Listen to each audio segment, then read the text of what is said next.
Hello friends. तो आज हम बात करने वाले हैं कि आप अपने अर्ली ट्वेंटीज़ में आप सेविंग्स कैसे स्टार्ट कर सकते हैं। मैं अपने खुद के पर्सनल एक्सपीरियंस से आपको बताना चाहूँगा कि जैसे कि मैंने जब अपने अर्ली ट्वेंटीज़ में सेविंग स्टार्ट की थी, तो मैं पहले म्यूचुअल फंड के बारे में बहुत सुना करता था एंड मुझे इसके बारे में रुचि भी होती थी। तो मैंने म्यूचुअल फंड से 500 रुपीज़ से इन्वेस्टमेंट चालू की थी। ये आज से 5 साल पहले की बात है, जब 2017 मई के टाइम पे मैंने स्टार्ट किया था एंड मैं 500 रुपये प्रति माह उसमें इन्वेस्ट करता था। और मैं आपको बताना चाहूँगा कि उस टाइम पे प्लेटफॉर्म होते थे जैसे ईटी मनी, पेटीएम मनी जैसे उस टाइम पे प्लेटफॉर्म होते थे, तो मैंने उनसे स्टार्ट किया था। एंड अभी भी मेरा जो है 500 का जो कैरी ऑन चालू है इन्वेस्टमेंट, एंड उसके साथ में अभी मेरे कुछ लमसम अमाउंट और कुछ एसआईपी चालू है। एसआईपी के बारे में बताना चाहूँगा कि एसआईपी एक सिस्टमेटिक इन्वेस्टमेंट प्लान होता है। जैसे कि मैं हर महीने आरडी, जैसे अपन आरडी डालते हैं वैसे ही एसआईपी होता है। तो मैं जो हर महीने 500 रुपये इन्वेस्ट करता था, उसी को एक सिस्टमेटिक इन्वेस्टमेंट प्लान कहते हैं, जो कि आप एक्सिस के अदर कोई भी पॉपुलर फंड में आप इन्वेस्ट कर सकते हैं। एंड इसके बाद में आप आरडी करा सकते हैं बैंक में। जैसे कि आरडी में आपको एक पर्टिकुलर इंटरेस्ट मिलता है एंड पर्टिकुलर टाइम के लिए आपका मंथली सेविंग होते रहता है अमाउंट, जो कि आपके बैंक से ऑटो डिडक्ट होता है। एंड इसमें आपको 1 साल के बाद में, 2 साल के बाद में या 5 साल के बाद में आपको अमाउंट मैच्योर होके मिलता है, जिसका आप एफडी करा सकते हैं, आप कुछ चीज़ों में इन्वेस्ट कर सकते हैं, आप कुछ परचेज कर सकते हैं उससे। एंड इसके बाद में नेक्स्ट टॉपिक आ जाएगा हमारा एफडी।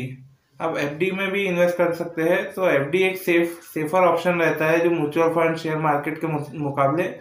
अगर आप एफडी में सेव करने की सोच रहे हैं, तो ये एक बेटर ऑप्शन आपके लिए हो सकता है। हाँ, इसमें इंटरेस्ट रेट थोड़ा हमें कम मिलेगा, लेकिन ये सेफ होता है। एफडी हम बैंक में कर सकते हैं, हम एनबीएफसी में हम एफडी करा सकते हैं। एनबीएफसी में जो है हमें अबव 7% भी रेट मिलता है आज के टाइम पे 2022 में।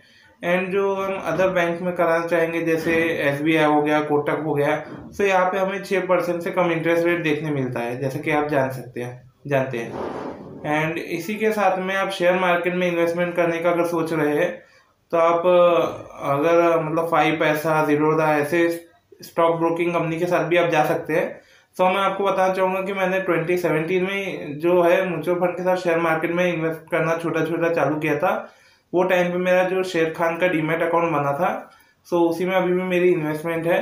उसमें मैंने कुछ पर्टिकुलर शेयर खरीद के रख दिया था, तो उसका आज भी मुझे डिविडेंड आता है। जैसे कि आपको बताना चाहूँगा, हिंदुस्तान पेट्रोलियम एक शेयर हो गया, एंड इसी के साथ में आईटीसी जैसे शेयर हो गए, जो उस टाइम में मैंने बहुत कम रेट में खरीदा था। अभी भी वो मेरे पोर्टफोलियो में रखे हैं एंड उसमें मुझे बोनस शेयर वगैरह मिले, तो आप उसके बारे में भी सोच सकते हैं।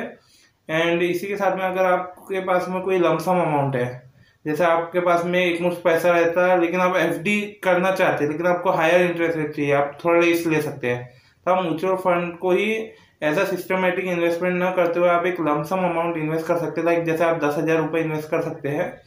उसमें आपको प्रति ईयर मैक्स टू मैक्स मतलब कम से कम आपको 12% एंड ज़्यादा से ज़्यादा आप जितना भी मतलब सेफर फंड, मतलब जो अच्छा फंड अगर आप चूज़ करते हैं और लॉन्ग टर्म के लिए होल्ड कर रहे हैं, तो आप 18 से 25% तक के आराम से आप उसमें कमा सकते हैं इंटरेस्ट।